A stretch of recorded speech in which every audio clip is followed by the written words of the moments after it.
Good morning, guys. It's Wednesday, another refreshing day, and I'm going to give a little more empowerment to get you through the rest of your week.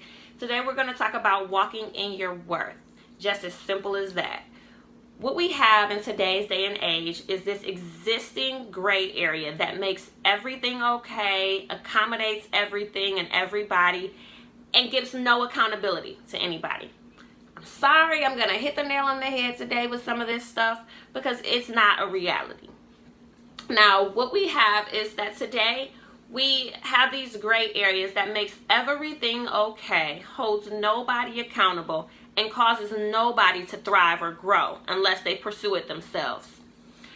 What we want to do, what I've noticed is that in many encounters, you have some people that engage willingly, and you also have people that engage reluctantly. Walking in your worth goes twofold for relationships in the community, relationships at home, business, things of that nature. So this is something that everybody can listen to and benefit from. When you are out, what you do is every encounter, every conversation you have with someone causes a bit of growth in some areas. So in rebuttal, some things you stop responding to, some things you stop doing. The way that you conduct yourself differs. But you don't always exhort that. That's not walking in your worth. A person that may be educated, a person that may have grown from gangbanging to business owner, things of that nature, you want to exhort that growth so that one, you're not approached the same way that you used to be, and two, where you don't have to defend yourself because of who you are. Instead of you defending yourself, your confidence that you walk with shows. The confidence in your conversation pieces shows. The growth mentally, it shows. It doesn't have to be defended. These are things that we want to make sure are clear when we're out in public.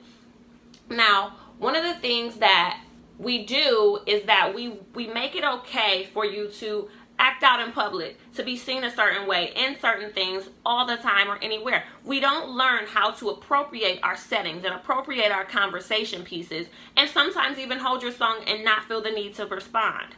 Some of that is through a lack of maturity. A lot of it is through defense. When you grow and you go back to a setting that you've grown from, sometimes it's family. Your families have traits or characteristics that you don't like or that you know aren't right. You go out into the community, you go to college, things like that. You grow up and then you come back and you feel like I have to engage in these things. I have to do this because that's who I used to be. You don't have to. You don't have to go back to that. Or because you're in a group of you and your girls and they're still single, you've gotten married now. Some of their traits and the things that you used to do are still there. So you go back and you tit-tat, you go back a little back into that and you continue to do that. You don't have to. It's okay to grow up and to be different and to stay in that existing environment. As for a business setting, you've gone to school, you've gone out in the world and you've worked and gained experience in certain areas. So now you go into the workplace, but some of those employees that you have next to you are engaging in certain conversations or they're doing things that they shouldn't be. But because it's what you've known before, you go back into that too. That's not walking in your worth. Walking in your worth is gaining that knowledge, gaining that insight, changing your persona as you've evolved over those years. I'm sure your teens look nothing like your 20s that definitely have no implications of what you are or going to be in your 30s. That's called evolution. That's walking in your worth. When your body language changes, when your conversation changes, when your knowledge doesn't just stay in your head, but it exhorts through your conversations and some of the conversations that you engage in.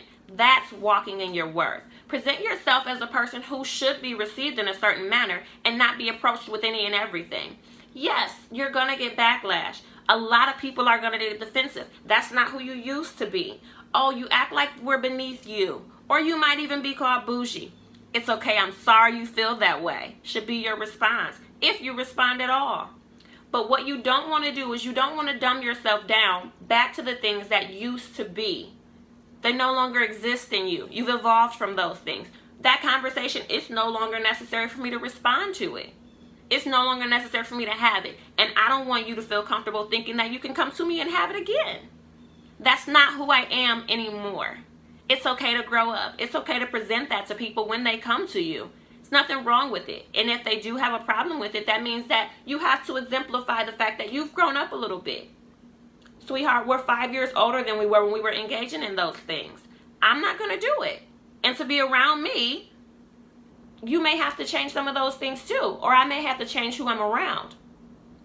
Evolution is a part of shedding. We're like onions. There's so many layers to learning. There's so many layers to growing and to grooming yourself from the little girl or the little boy you used to be when you were 3, 4, and 5 years old, learning your phone number, or 10 years old running around tapping butts. A lot of that stuff has changed. Look at yourself as you've grown over those years. We're 20s and 30s now. We're not running around tapping butts and doing that stuff anymore. We've learned the importance of going to school and getting an education and how important it is to provide for our children, our families.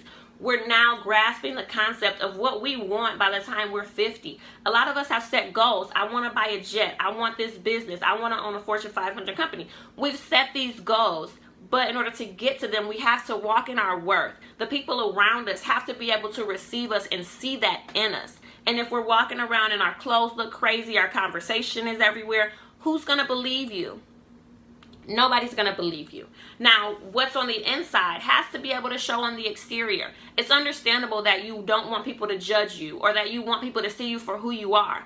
But in order for them to get to that, they have to get past that exterior. They have to know that you're able to differentiate between settings. They have to know that you're aware of the timing where you're having conversations, the people you're having conversations with, and whether or not those things are necessary to your growth and to you thriving in the future. A lot of what we do in today's age, we have to think about where it's going to land later. Nowadays, we're living in a technology age. Everything is recorded, everything is documented, and nothing goes away. When we were younger, nobody knew anything unless they were there or heard word of mouth. But now, everything is always present. So you have to make sure that, unfortunately, you're always on your P's and Q's. It's okay to let loose. Go somewhere discreet. Another thing is that we tend to shy away from presenting who we are and being comfortable in that person. We've got to get rid of that.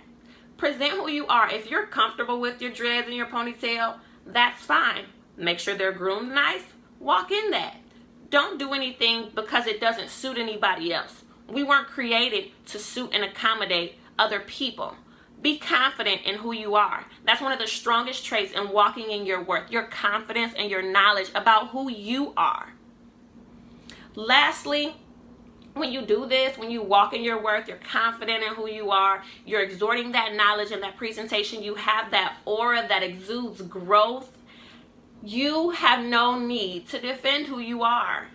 You defend yourself in your confidence. You defend yourself in your conversations. You defend yourself by not entertaining everything that comes your way anymore.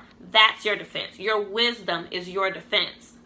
So today, the rest of this week, and hopefully anytime you come back to watch this video, I hope that you have been walking in your worth or learning how. Have a good day, guys.